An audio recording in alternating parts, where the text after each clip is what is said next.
Hello, everyone. My name is Richard Butler. Today I'm going to be talking about digital citizenship, especially as it relates to the classroom. So first of all, what is it? Digital citizenship is the norms of appropriate, responsible technology use. So what does that mean for digital citizenship in the classroom? In short, it's how do we use technology ourselves, and how do we teach our students how to be responsible in their use of the technology, especially as technology takes its hold in the classroom and how we relate to our students. So what should we teach them? The first thing I think we need to teach our students is how to be safe. That's our first priority as teachers, is to keep our students safe. Now, because they're not going to be this isn't a physical arena, we need to teach the different ins and outs of safety on the internet or digitally. One thing we want to do is make sure they password protect their information or their computer so nobody can get a hold of that and poses themselves. And other reasons why you want to password protect other things. Protecting themselves against viruses and protecting ourselves from viruses.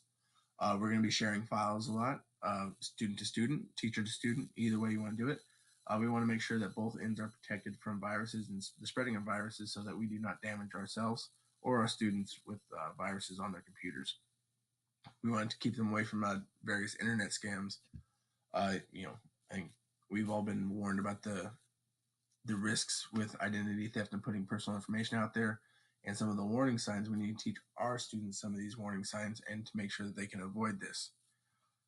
Probably the most important thing that we're going to deal with as teachers as we engage in a technology rich environment that's going to give students access to each other is protecting them from cyberbullying and teaching them how to protect themselves from this new thing that we're dealing with, especially with this advent of social media. And as social media comes into the classroom, we need to make sure that we are advocating accountable, responsible use of social media in and outside of the classroom, because while our responsibilities are to our students within the classroom walls, I think we need to teach them values that extend beyond those walls. And bullying is one of the biggest things that I think we can do to help our kids.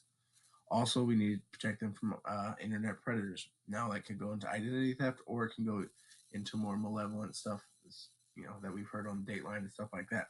We need to make sure that they're safe with what they're letting other people know on the internet, because there is a level of anonymity that they need to be aware of. And like I said, our number one priority is keeping our students safe. And as such, engaging in a technology-rich environment, it gives us a responsibility to teach them how to be safe digitally, as well as in a physical environment. Other areas of attention that we need to pay attention to: property and the use of internet sources. One of the things I'm noticing in student teaching is that a lot of students do not know how to properly cite or give credit to sources that they're pulling information from. For example, this week we were working on the Enlightenment thinkers, and a lot of students have been copying and pasting information that they find on the internet, without a proper citation or credit due or anything of that sort. So we need to make sure that they know that there are consequences to plagiarism or infringement on other copyrights, which I think we need to pay particular attention to help them increase their digital citizenship clarity. We also need to teach them that they do leave a digital footprint on whatever they do. They are not immune to any repercussions or being able to be held accountable for things they put out on the internet or digitally. They do leave that footprint. There are tracks back to what they say, even if it's not an immediate thing.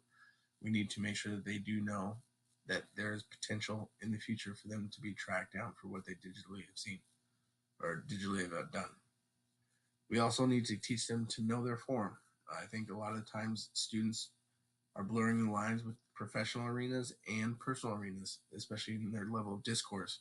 So when they're interacting in an academic forum or even talking to potential careers and stuff like that moving forward, we need to teach them that there is a level of discourse that they need to rise to when they're in a professional forum. It's different personally, but they should practice learning how to elevate their discourse. That's all I have for you guys today. Thank you for listening.